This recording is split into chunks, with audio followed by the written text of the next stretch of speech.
Your desires. Now, this is a good one because it's so subtle, it can easily be overlooked. Your desires are to be a successful person, a great father, a great wife, a great pastor, the greatest basketball player, whatever your desires may be, big house or a modest house, a modest lifestyle, financially stable. All of these weapons, all of these can be weaponized by the serpent. How? It can be dangled in front of you like a piece of meat. The dog wants the piece of meat. The dog, you break off a little piece of meat and the dog is focused, laser focused on that. But you might have an ulterior motive. You might want to get the dog to go into its crate. Or you might want the dog outside. The dog has no idea that you even have an ulterior motive because the dog is so laser focused on that desire that he doesn't even know he's been led somewhere that he probably don't want to be. Dog don't want to go outside. He wants to be in the house. But you don't want him in the house at that moment for whatever reason that may be. And I'm not saying you're using this in a bad way or a negative way against the dog, but it can be used against us like that because we are so laser focused on our desires that we've been led off the path that we should be on. And we don't see it sometimes.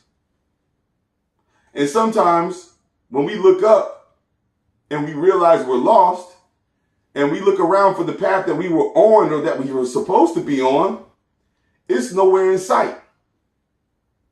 The feeling of hopelessness sets in. The feeling of I might as well give up and just stay where I'm at sets in. And a lot of us know people that have given up. You wonder what happened to them. They used to be so good. They used to be so strong. They used to be this and that. But now they're not anymore.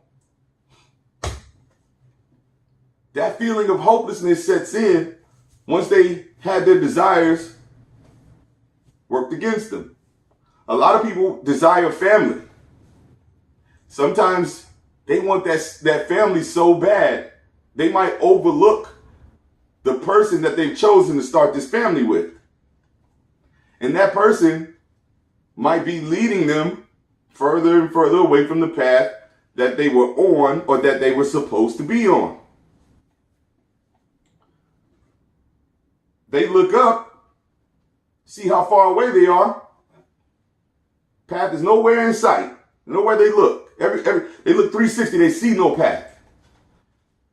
Sometimes that feeling of helplessness and hopelessness sets in. They stay with that person. They feel like, oh, well, I'm already lost. I can never get back to where I was. So I might as well just stay in this scenario so I don't have to be out here by myself. That's a very, very effective weapon of the serpent. But it doesn't have to be. And I don't want anyone to misconstrue this by saying if you want something or you can't want something because it can be used against you. I'm just saying being aware of the game and it being a weapon, it can be weaponized against you is the way to avoid it. Because out of all desires, there's only one that the serpent cannot use against you. And what is that? Your desire to be close to and understand God. Serpent can't touch that. You want to strengthen your spirit. The serpent can't offer you that. And that is the number one way to shield yourself against that particular weapon of your desires.